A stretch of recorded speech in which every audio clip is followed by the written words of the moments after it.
So some of the problems with educational assessments is, again, we're making a lot of decisions based on educational tests, both achievement tests, looking to see if people are at the proper level based on usually national norms for various skill sets that we're assuming that they will be gaining through the educational process, or aptitude, so their general ability to learn new information.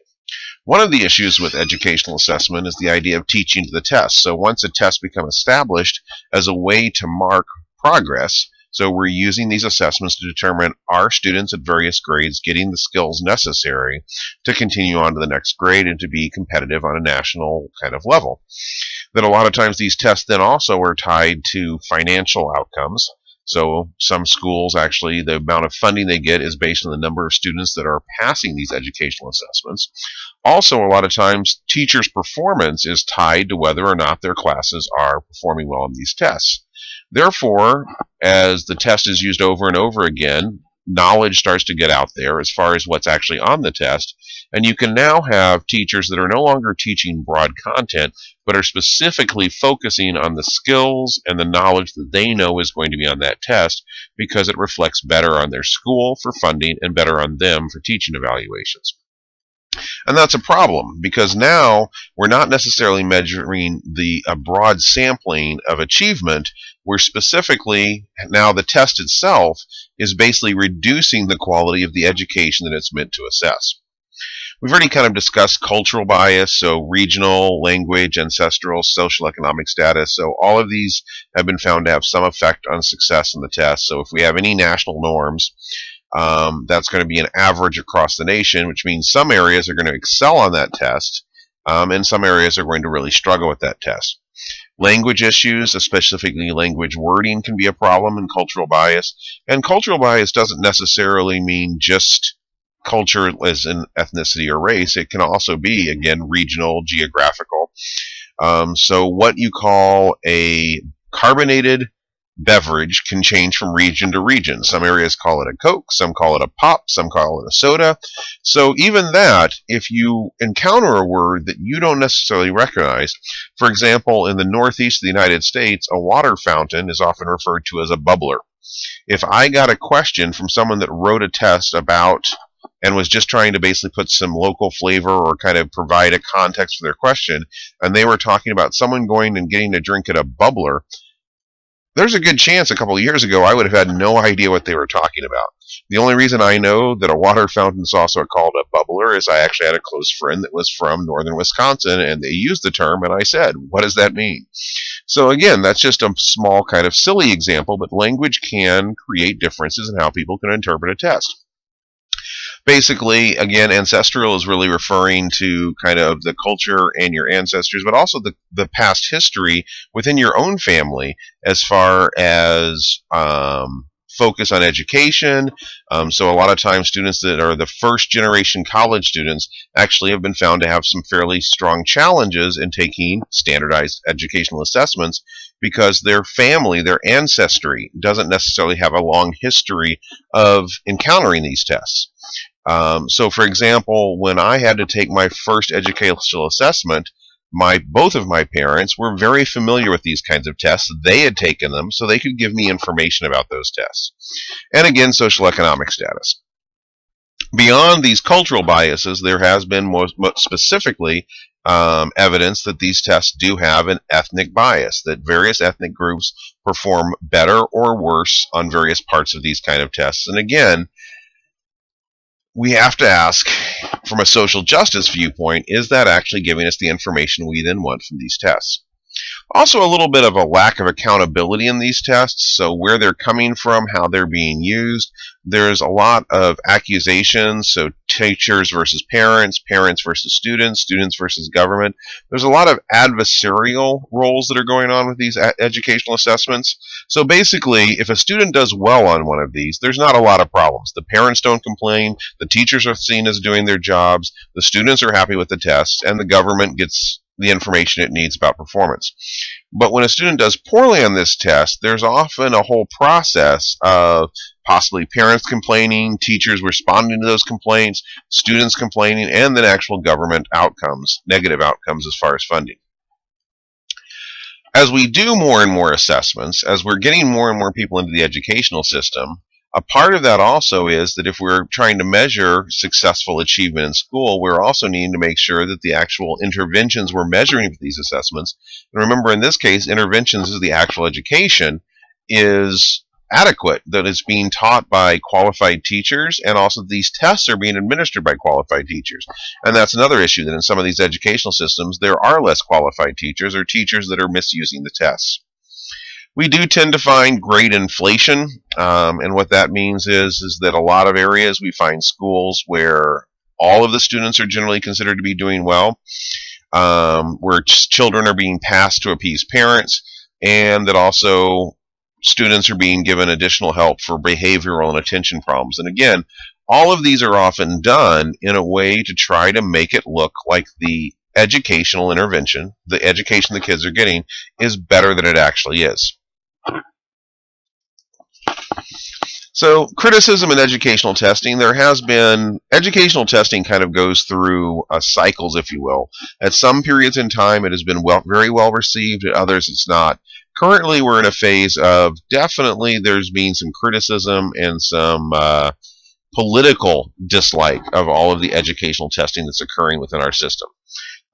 It's pretty easy to get all political opinion, especially from educators, if you mention the government's No Child Left Behind program, which involves using educational assessments to determine what kind of funding various schools are getting. So a Phi Delta Kappa Gallup poll recently found that 31% of Americans believe that there was too much emphasis on achievement tests. In other words, this was a problem in organizations and that schools were spending too much time focusing on these tests and teaching for these tests. 43% said that these tests should not determine promotion or graduation. They shouldn't be used for making decisions on whether a student advances to the next grade or whether they graduate.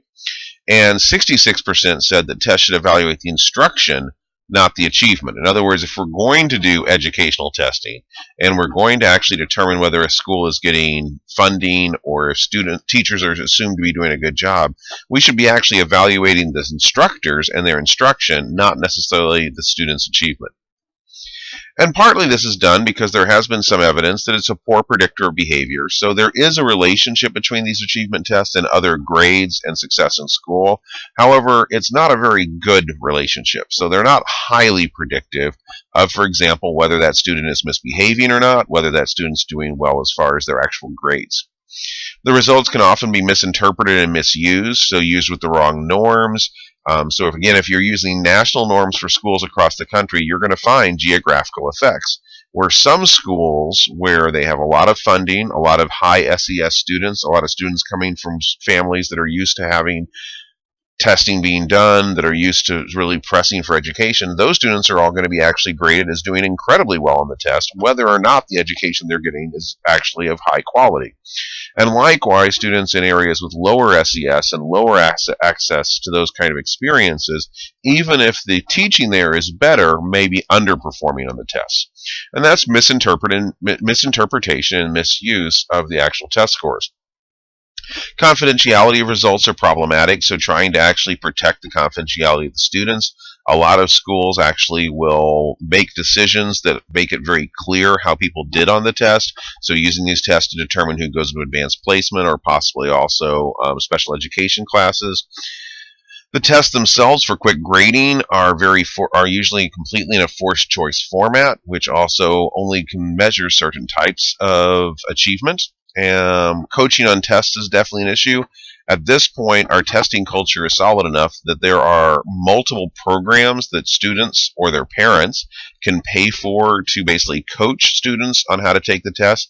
And in a lot of educational systems, especially in the systems that know that the performance on these tests actually determine some of their funding, a lot of times the instructors, the teachers, will spend time in class not teaching content, but teaching how to do well on the tests. And research has also found there is some inconsistency over time. So, though there is a general amount of data that these tests are somewhat related to performance in school and later performance in life, it also seems to vary from year to year, especially with tests that aren't being normed and basically rewritten on a regular basis. So, other issues include cheating. So there's various security measures to try to prevent cheating, but some of these actually fall on the schools that are administering the tests. So once again, qualified teachers can become an issue of, do you have teachers that are qualified to make sure cheating isn't occurring on the test? Identifying potential cheaters is one of the things that some research has been done. So how can you actually, and some of these tests now have items that specifically are made to be very difficult to get unless you are cheating. And they basically have a built-in cheating index that they can use to determine if there's statistical evidence that the students are performing out of the range that would be expected of normal achievement. And it's not just students that are actually cheating.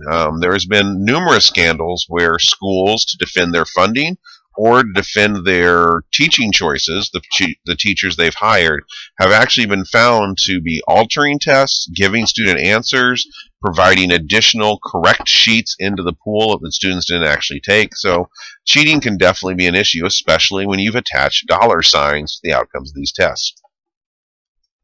Another part of this, Cannell talks about the Lake Wobegon effect, and the idea behind this is, generally speaking, normally functioning people, adults, humans, have a tendency to actually have a more rosy view of the world than the reality. So when we ask people to rate how well they are doing, so for example, in 1988, 70% of U.S. students said that they were above average. So that is a belief that more people than is statistically possible are actually better than the average. Because in reality, only 50% of students should be above average, because average is 50% of performance. So the effect occurs also statistically. So if you don't norm the test enough, remember with the intelligence test, the Flynn effect. As tests are reused over and over and over again, there's a natural tendency for people's scores to continue to go up. So if you have a test that's been normed 10 to 15 years ago, you're going to start finding not only are students thinking they're above average, the test scores are going to find the vast majority of students are, quote unquote, above average. Again, now if we're using these kind of tests to try to make a determination of comparing the schools to other schools, determine schools that are students that actually need interventions, we've got a problem.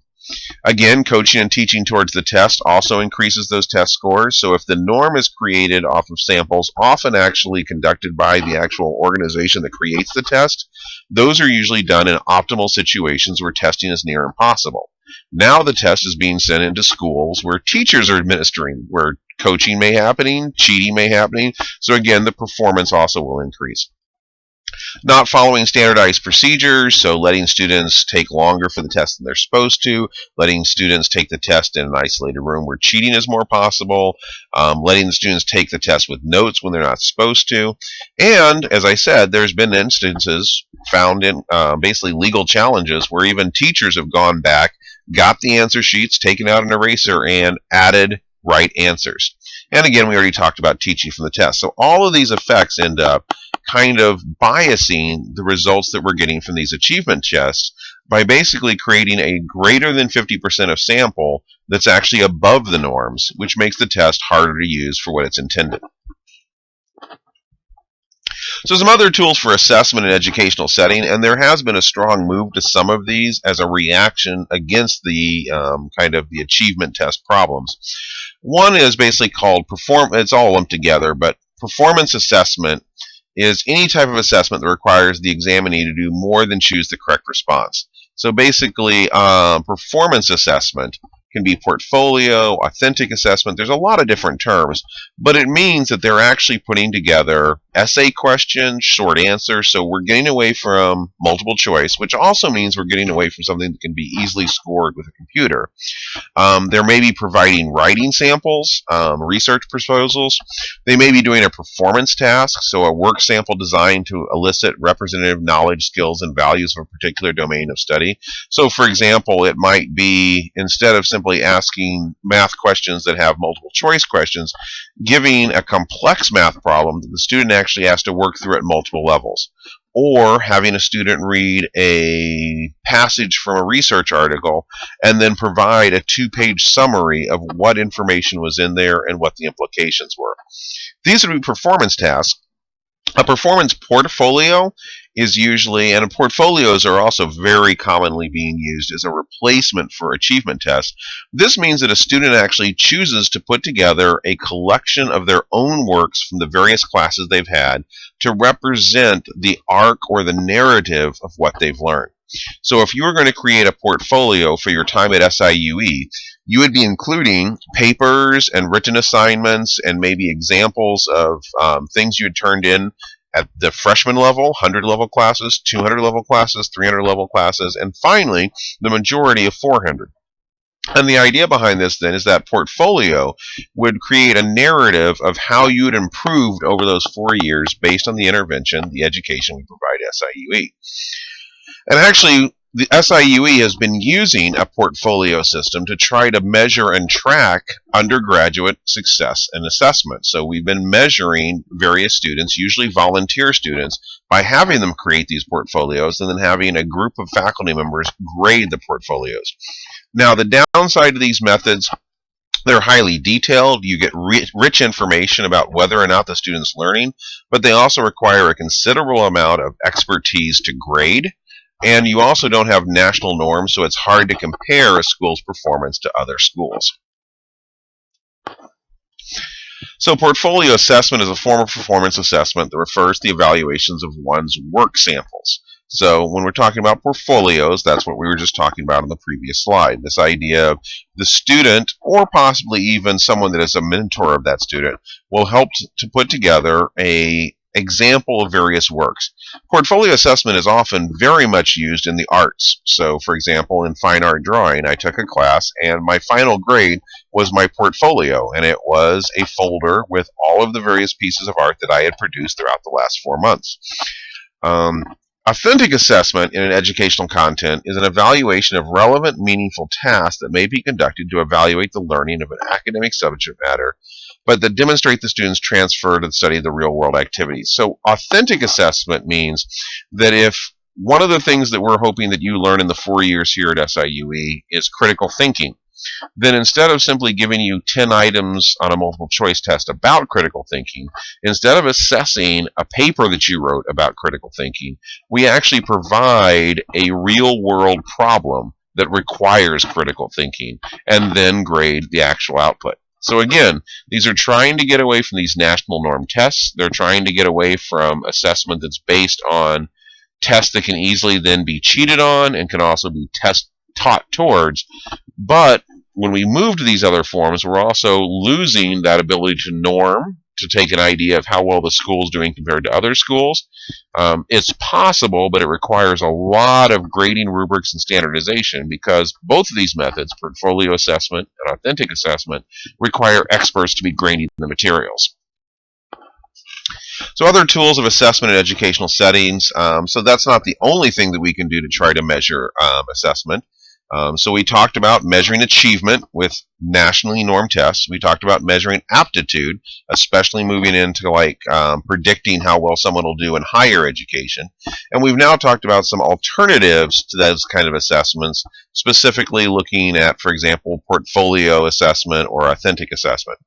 There are other markers or outcomes of success in educational settings. We can measure study habits, measure interests, measure aptitudes, and again, more like career aptitudes. So academic performance is the result of a complex interplay of a number of factors. And even the strongest relationships between achievement and GPA, motivation and GPA, study time and GPA, each one of these is really only capturing a small percentage of the total variance in grade performance. So if you want to predict how well someone is going to do in school, you want to know, are they going to be an A student? An achievement test or an aptitude test is going to be related, but it's not going to explain all the variance. In other words, some students are going to be basically scoring very highly on an achievement test, like the Wechsler Intelligence Scale, or maybe like an aptitude test like the ACT, but still get B's and C's because they're distracted, they like to go out and party, they don't attend their classes, they're not very motivated.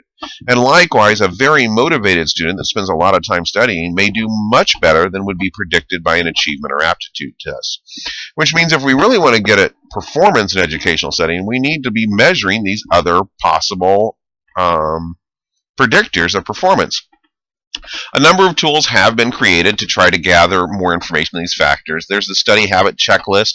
Basically, again, the more things, it's a behavioral checklist, and the more things you check, yes, I do that, yes, I do that, the more likely you are to perform better in classes, regardless of your aptitude or achievement.